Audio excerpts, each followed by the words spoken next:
Hey, it's Paul with the AI Idiot. So I keep getting asked, what GPU do I need for local AI? And honestly, for a long time, my answer was, I don't know. It's whatever you think is what you need, whatever you think is fastest. But it turns out there's actually math behind this. Not vibes, not buy the biggest number, buy the most expensive one. Two things decide how fast your AI runs. And once you get them, you can basically predict performance before you spend a dime. Let's break it down. Here's the whole thing in one line. Active parameters plus your GPU bandwidth is going to give you token throughput. Active parameters is how much math the model has to do for every word it spits out.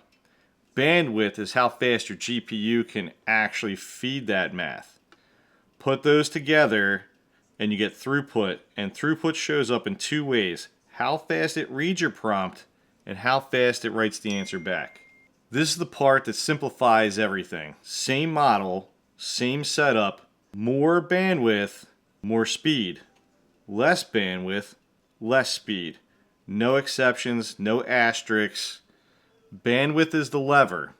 If someone's trying to sell you on parameter count, VRAM size, without mentioning bandwidth, they're skipping half the story. And here's a quick gotcha. Reading and writing aren't the same test. Prompt processing is how fast it reads what you give it.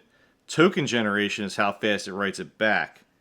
They both scale with bandwidth, but not at the same rate. So don't just look at one number on a spec sheet and assume it covers both. Now, not every model behaves the same, so if the model fits entirely in the GPU RAM, you should have clean, predictable scaling. The math just works. But if the model has to spill over on the system RAM, or if it's a mixture of experts, it gets a little messier and a little harder to predict. Worth knowing before you trust and benchmark blindly. Good news, you don't need to buy and test every GPU on Earth.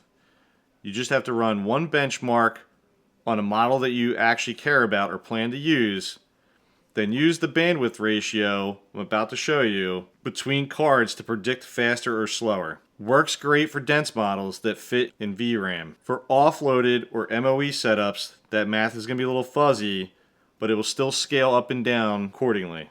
So test those directly if you can. Here's what that actually looks like. I benchmarked one card. I also have a Mac Mini with 273 gigabits of bandwidth, getting around 43 tokens per second on a similar model. You can scale this up to an H100 at 3,350 gigabits per second, getting around 500 and change. One test can give you 12 predictions, and this part isn't theoretical. This is my actual 2080 Ti, 5 real models, no extrapolating. Look at this dense 9B model getting 77 tokens per second with a prompt processing of 2,372 tokens per second. Now look at the MOE models with way more total parameters. They're getting a fraction of that. Same card, same bandwidth. The difference in this case is active parameters, not total parameters. So before you buy anything, what speed can you actually live with?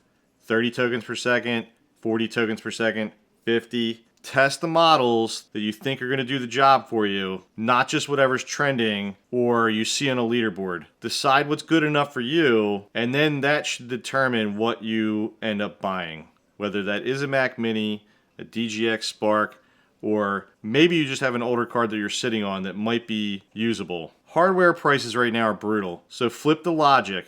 Know your target speed first, then shop for the cheapest bandwidth that clears it. Got an old GPU sitting in a closet somewhere? Bust it out. It might already clear the bar for what you're trying to run.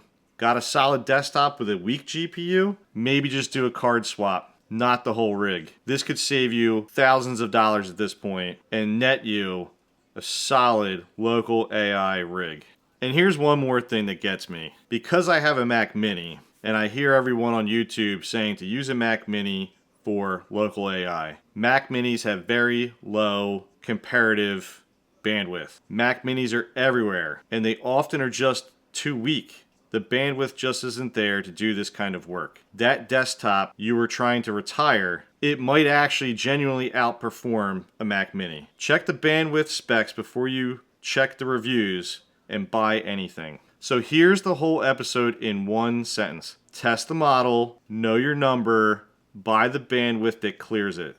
That's it. That's the math. If you enjoyed this video, please like and subscribe and comment. We'll catch you on the next one.